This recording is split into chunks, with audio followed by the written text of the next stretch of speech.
Hai guys, perkenalkan nama saya Justina Dadian dengan NIM 203030115 kelas C semester 2. Baik, di video kita kali ini kita berbicara tentang studi paragraf dalam komunikasi untuk perubahan sosial dalam buku karya Joe Tachi Thomas Tuve.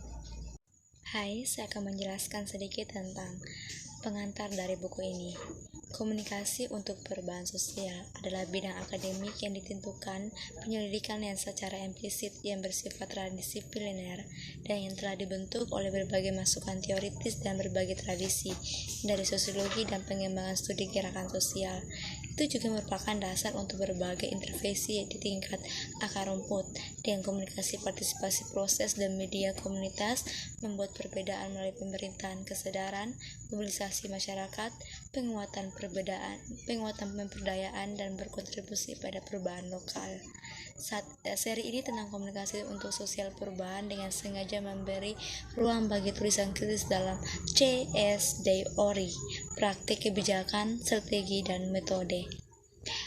Penulis menawarkan kesempatan bagi para sarjana dan praktisi untuk terlibat dengan CSC baik sebagai industri maupun sebagai praktik lokal yang dibentuk oleh ekonomi politik sesuai dengan kebutuhan budaya lokal. Serial ini secara implisit bermaksud untuk menyoroti, mengkritik, dan mengeksplorasi kesenjangan antara janji ideologis, kelembagaan, kinerja, dan relasi praktik. Dengan berpijak pada pemikiran Afrika klasik, dia mengejarkan apa yang dia sebut studi partisipasi. Anita Gerumuti adalah anggota yang pendiri dan direktur eksekutif untuk perubahan. Dia juga mendengarkan untuk bidang CAGE, pusat sumber daya yang bekerja dengan komunitas, perdesaan, akar rumput, teknologi untuk model perubahan sosial. Dia aktif terlibat dalam nasional dan advokasi internasional tentang hak digital, mewakili perspektif alternatif, dan berkontribusi secara teratur untuk ruang akademi dan media. Penelitiannya di bidang komunikasi politik, komunikasi untuk dan perubahan sosial, dan studi jurnalisme dan media telah diterbitkan di beberapa jurnal yang ditinjau. Jessica Nussbaum-Tanner adalah dosen Institute for Media and Creative Industry di Loughborough University London dengan keahlian penelitian di media dan komunikasi untuk pembangunan dan perubahan sosial. Virnor Paravala adalah profesor senior komunikasi di UNESCO, ketua media komunitas di Universitas Hyderabad, India, mempengaruhi komunikasi untuk pembangunan dunia selatan dan harus namanya sejumlah publikasi akademis yang terkemuka tentang subjek. Yang berikutnya ada Amelia G. Sabitko, adalah seorang sarjana media dan komunikasi dengan spesialis dalam studi adopsi teknologi informasi dan pengaruh dalam budaya dan praktek-praktek pengembangan internasional dan komunitas. Ada Alec Tour di media dan Loughborough University London. Penelitiannya meneliti adopsi, penggunaan, dan dampak teknologi informasi dan komunikasi di masyarakat dengan aplikasi sains di bidang studi budaya dan museum, komunitas, dan pengembangan internasional. Di bidang komunikasi untuk pengembangan APEL, dia memiliki persimpangan antara komunikasi, ketidaksetaraan global, dan akses informasi, dengan fokus pada pendapatan rendah dan komunitas minoritas dan kaum muda yang berisiko mengalami pengucilan sosial. Dia adalah media antropologi penelitian media, komunikasi, pengembangan, dan perubahan sosial, dengan minat pada indera dan emosi dan sehari-hari kehidupan digital. Itu saja penjelasan sedikit tentang pengantar dari buku ini. Selanjutnya saya akan menjelaskan secara detail dan secara garis besar dari isi dari buku ini. Pertama, penulis menjelaskan cara berkomunikasi untuk perubahan sosial, Thomas Tuve dan John Tachi.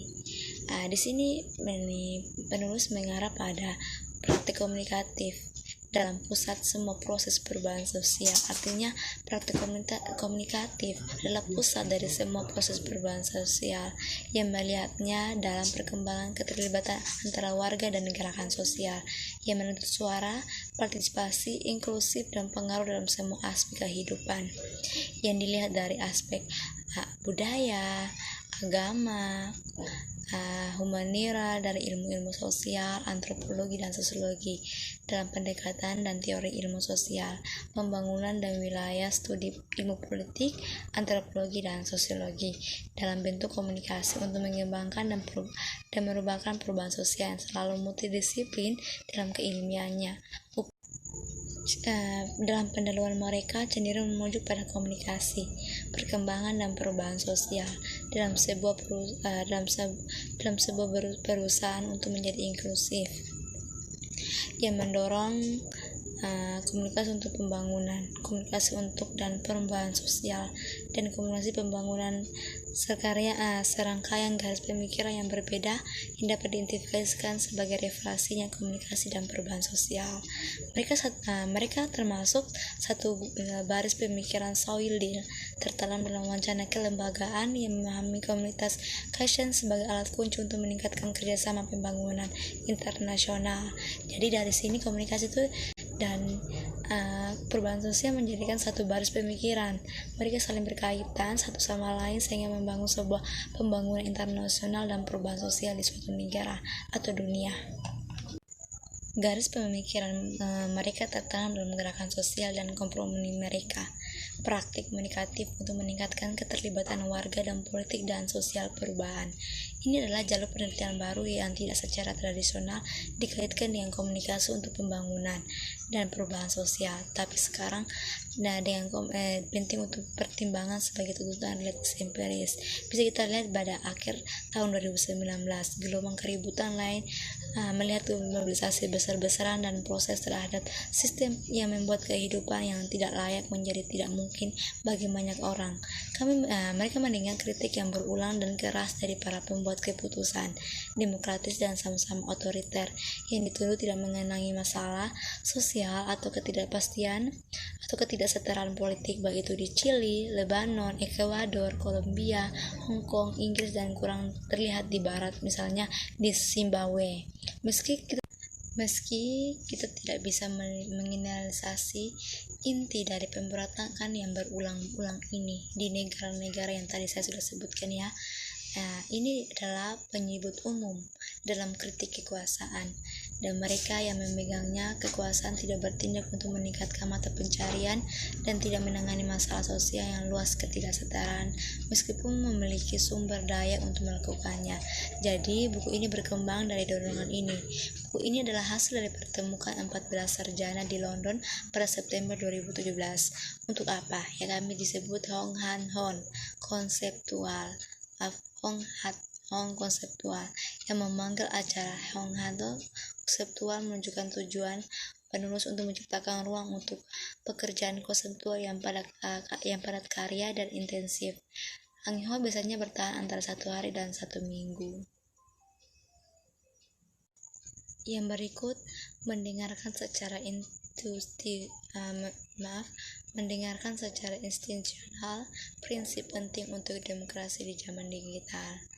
Dalam konteks pasca kolonial, jurang yang lebar selalu ada di antara keduanya, baik cita-cita Westphalia tentang kewarganegaraan formal dan ontologi identitas warga negara. Titik medan yang dinavigasi oleh subjek marginal negara untuk mewujudkan klaim politik. Sebuah barang kerja yang berwibawa memberikan kesaksian tentang fakta tersebut bahwa kemampuan untuk menegaskan susunan sipil politik, sosial ekonomi, dan hak budaya yang berasal dari status kewarganegaraan seseorang tidak sama-sama dibedakan. Subjek marginal kewarganegaraan seseorang tidak sama-sama subjek marginal harus terus-menerus mencari legitimasi karena globalisasi neoliberal dan revolusi digital saling mendukung lainnya. Kesempatan untuk terhubung melintasi ruang dan waktu menyertai krisis terburuk yang mungkin mempengaruhi keberlanjutan planet dan kesejahteraan yang menjadi orang-orangnya. Dengan penanggapan elit kebijakan dan pemaksaan lembaga publik, kontrak sosial sedang tertekan. Dalam kemunculan ini konteksnya Fraser berargumen bagaimana Keynesian Westphalia mendekati keadilan.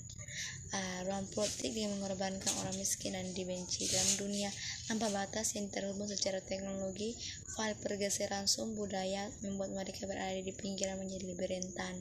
Di sisi lain, substansi kewarganegaraan sebagai hasil dari lembaga jaminan konstitusional untuk kesetaraan sangat dirusak. Sebagai teknik keunggulan pengetahuan kelembagaan saat ini, data dan revolusi digital tampaknya berada di persimpangan jalan. Daripada menghilangkan